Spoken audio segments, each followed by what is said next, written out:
It's 5 in the morning, and a woman is pushing a machine out of a workshop by hand, so the engine won't wake her husband. She has no driver's license. Nobody does.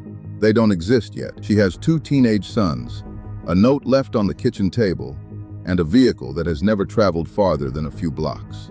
She's about to drive at 60 miles, alone, with no roads built for it, no fuel stations, and no idea if it will survive the trip. Her name is Bertha Benz. The machine is her husband's life's work. In a few hours, she's going to save it and invent the car industry as we know it almost by accident.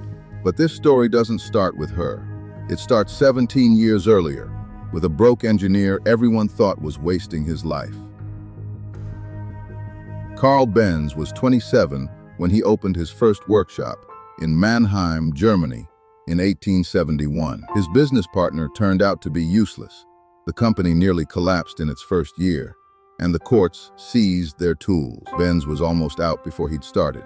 My blunds afted in Hervely. He was saved by his fiancée, Bertha Ringer, who bought out his failing partner using her own dowry. They married the following year.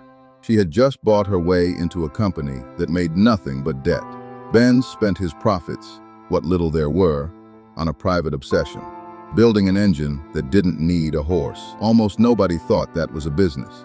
Most people thought it was a delusion.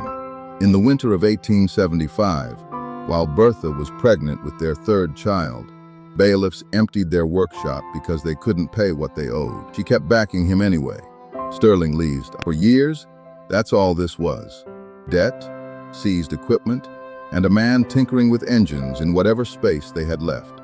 On New Year's Eve, 1879, after years of failed attempts, Benz finally got a 2-stroke engine to run. It wasn't a car yet. It was proof the idea wasn't insane. He spent the next 6 years building on it. Throttle systems, ignition, spark plugs, a working clutch, pieces nobody had fully solved before. In December 1885, 13 years into his marriage, he finished it. A 3-wheeled carriage powered by a single-cylinder engine, steered by a tiller.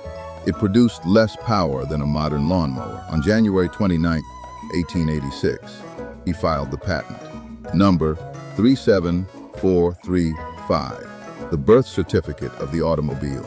He unveiled it to the public that July, driving it down a street in Mannheim. People didn't applaud. They stared like he'd lost his mind. The machine backfired. It stank of gasoline, and it terrified every horse on the street. Some early tests ended with Benz crashing it into a wall in front of the very crowd he was trying to convince. For 2 years, almost nobody bought one. It was a curiosity, not a product.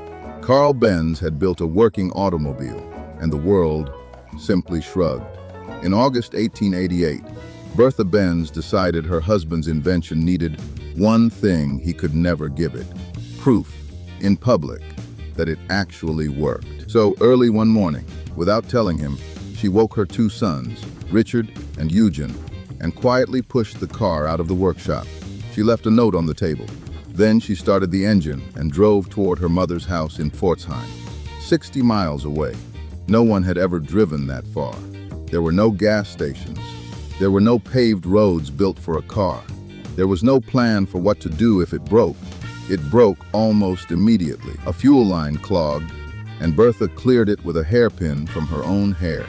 An ignition wire was exposed, and she insulated it with her garter. The brakes wore through on a hill, so she flagged down a shoemaker in a village and had him nail leather strips onto the brake blocks, inventing the brake pad in the middle of the road. When the tank ran dry, she walked into a pharmacy in the town of Wieslach and bought several liters of cleaning solvent to burn as fuel.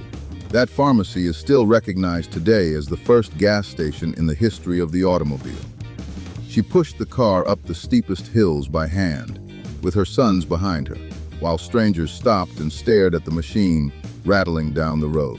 By evening, she reached Pforzheim, sent her husband a telegram, and became the first person in history to complete a long-distance drive in an automobile. Bertha didn't just prove the car could survive a real road. She came back with a list of what needed fixing, and Karl rebuilt the motor wagon around her notes. Word of the journey spread across Germany. The machine that terrified horses and drew stares suddenly looked like the future. Orders started coming in. What had been a workshop curiosity became the world's first series production automobile.